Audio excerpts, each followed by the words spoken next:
Good morning, it's Keith Caldwell again. An update on Shane Wambolt and the progress he made with the very serious operation for his pineal gland cystic tumor that he had last November. As you recall, I interviewed his mother and father, Philip and Carol Wambolt, regarding this whole operation he had. And it's wonderful today to have Shane here and Lisa and little boy Cohen to talk to us today about what it's been like to go through this process. And fortunately, Shane is doing very, very well, and I'll let him talk about how he's progressed, and it's wonderful to see him here in Nova Scotia again for a little while. That's good to be back. Yeah. So would you like to tell us what you went through? Yep, it's obviously been a long journey, obviously. The surgeon down there is a miracle worker. You know, he saved my life, and now I get to watch my little one grow up and get married very shortly. So it's that's definitely a bonus about it.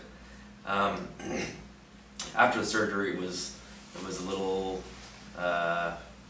hard to deal with, just because I had some rebound migraines and some nausea and that, but that had a lot to do with the medication I was on also to take away pain.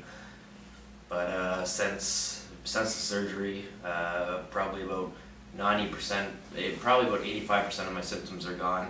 The narcolepsy is gone, which is that sleeping disorder, and the nausea is totally gone now.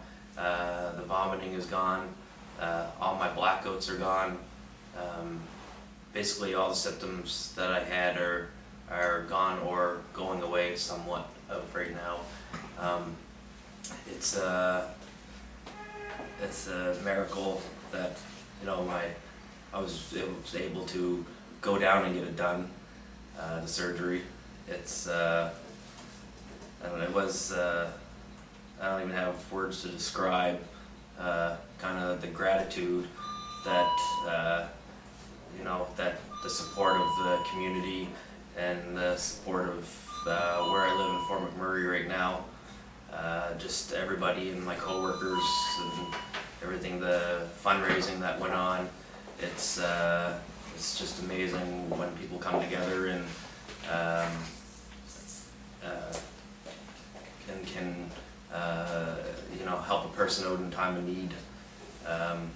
If it wasn't for everybody helping us out, like in the community and where I live now, it would have been terrible.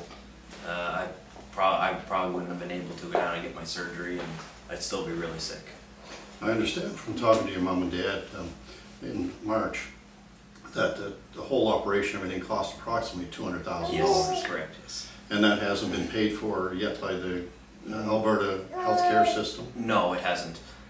Still an ongoing battle kind of with them.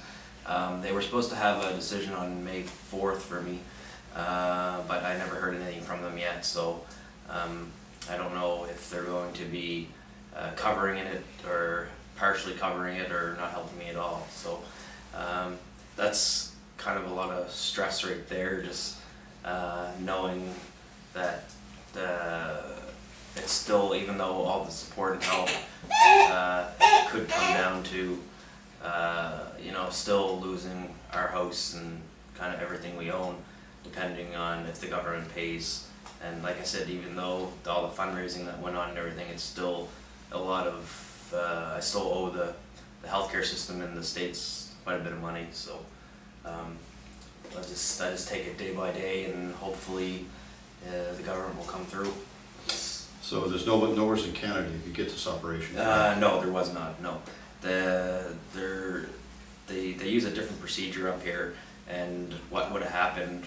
They had to cut the back of my skull off and separate the two halves of my brain, and there was like a 4% chance that I would have died on the operating table.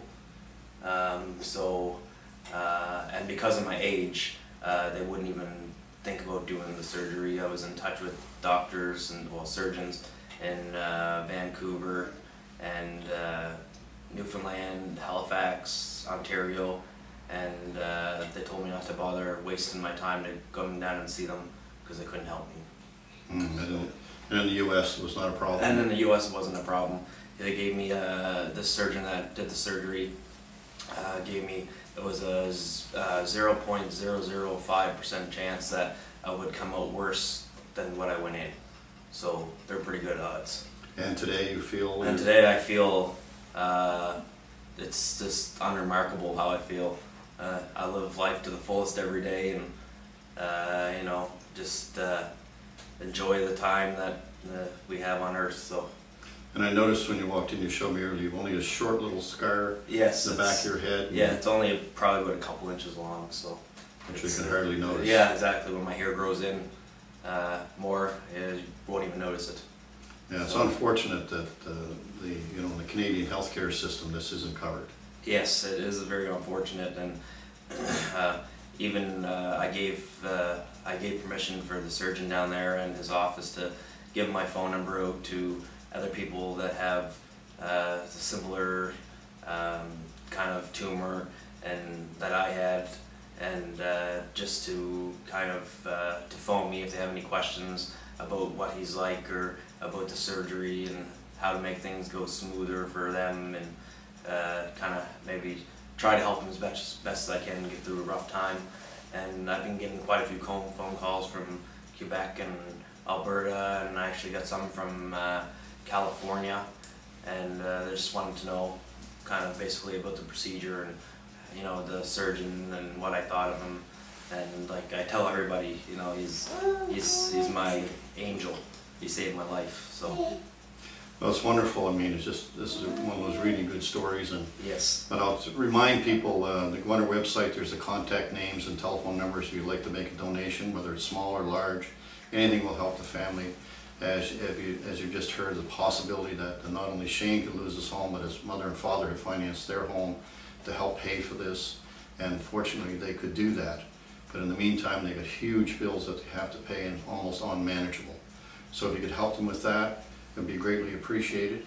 Also, if the money does come through from the Alberta government, it won't cover the whole cost. So please be generous and see what you can do to help them. Thank you.